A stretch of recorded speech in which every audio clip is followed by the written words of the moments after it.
Saint-Esprit.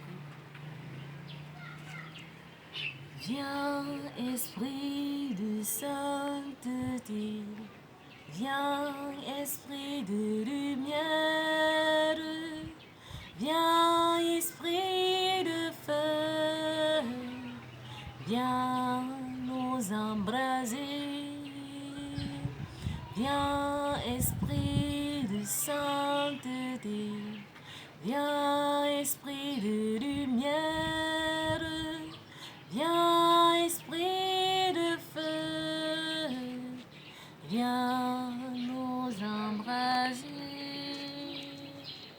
Nous t'adorons, Esprit Saint, toi qui es Père et qui veille sur nous. Je t'adore présent parce que quand on t'appelle, tu viens. Visite-nous, Seigneur. Montre-nous ta tendresse et ton amour.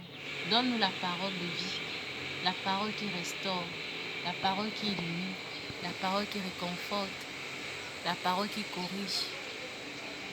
Esprit Saint, viens nous montrer l'amour de Dieu à travers cette parole de Dieu que tu as écrite pour nous.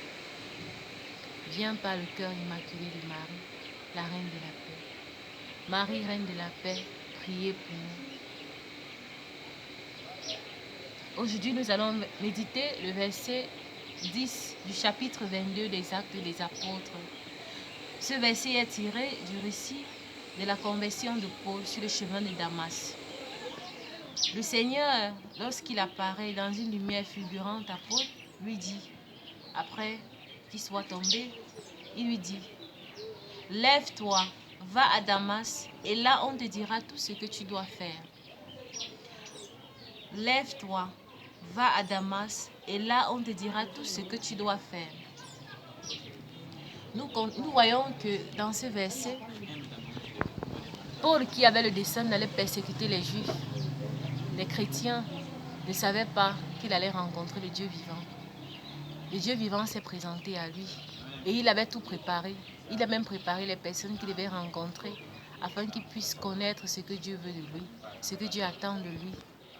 Je voudrais ici qu'on puisse voir comment Dieu prépare nos rencontres, comment Dieu est avec nous dans chaque situation. Si Dieu était avec Paul quand il allait persécuter les chrétiens, si Dieu l'a rencontré, combien de fois nous, qui sommes ses enfants, il nous rencontre sur notre chemin? Mais est-ce que nous sommes attentifs? Est-ce qu'on sait aussi rencontrer? Est-ce qu'on sait aussi voir les personnes que le Seigneur met sur notre route? Comme il a dit à Paul, va à Damas, j'ai préparé des personnes que tu dois rencontrer. J'ai préparé des personnes qui vont te donner la parole de vie. Est-ce que nous savons écouter? Est-ce que nous savons voir ces personnes qui nous donnent la parole de vie? Est-ce que nous savons même où est notre Damas quand nous rencontrons les difficultés? Quand nous voulons rencontrer le Seigneur, quand nous voulons comprendre la volonté de Dieu sur nous, où est notre Damas? Quels sont les messagers que nous choisissons? Ou alors, est-ce que nous avons le cœur assez ouvert pour rencontrer, pour écouter ce que le Seigneur nous dit à travers ce qu'il met sur notre route?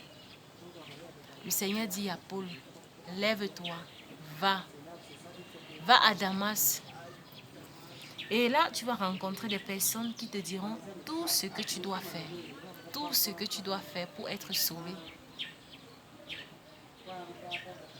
Demandons au Seigneur la grâce de reconnaître qu'il est toujours présent sur notre chemin, comme le chemin de Paul, et qui vient nous donner la vie, la paix. Rendons grâce au Seigneur pour tous nos chemins par lesquels nous passons, en sachant qu'il est toujours près de nous, prêt à nous aider, prêt à nous guider, et qu'il prépare tout pour nous comme il a préparé pour Paul. Merci Seigneur Jésus pour chaque situation de notre vie. Merci pour chaque projet que nous tissons et parfois même sans toi, mais tu es toujours proche de ces projets, proche de nous, Seigneur. Merci pour toutes les personnes que tu prépares pour que nous puissions les rencontrer et avoir ta parole de vie. Sois béni, sois adoré, sois remercié. Marie, Reine de la paix, priez pour nous. Saint Joseph, priez pour nous. Au nom du Père et du Fils et du Saint-Esprit.